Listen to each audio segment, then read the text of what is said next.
paese, la mia famiglia, le mie campagne, la mia vita.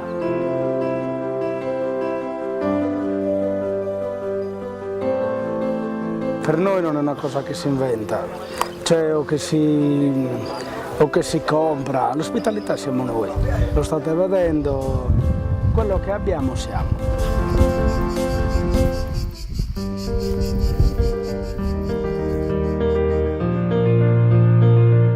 Terreni di famiglia, c'era una piccola vigna che facevamo un po' di vino nostro e mio fratello ha detto guarda io al bar non ci voglio più lavorare, voglio fare qualche altra cosa in campagna. Il pastore non mi piace la vinicoltura, abbiamo pensato di mettere una vigna, siamo partiti da niente, poi piano piano.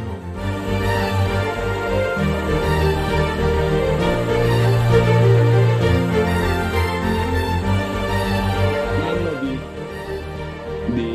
di sofferenze, di pianti, disperati dentro una bottiglia.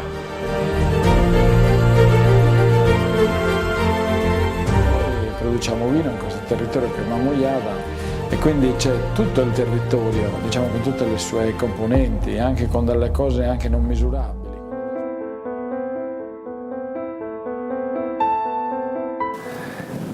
Il primo punto d'appoggio per qualsiasi situazione. So che posso contare su di loro, che i consigli che mi danno sono sempre quelli i migliori e poi abbiamo anche molta sintonia.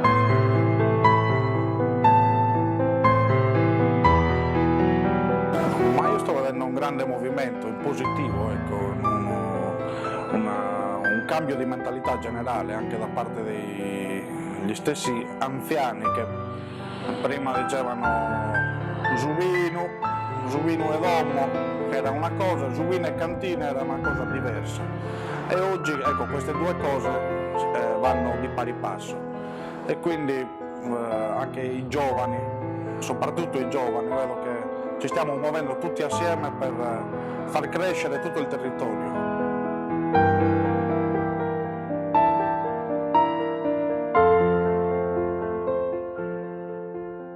Lavorare con tranquillità e con dignità e lasciarlo in pace.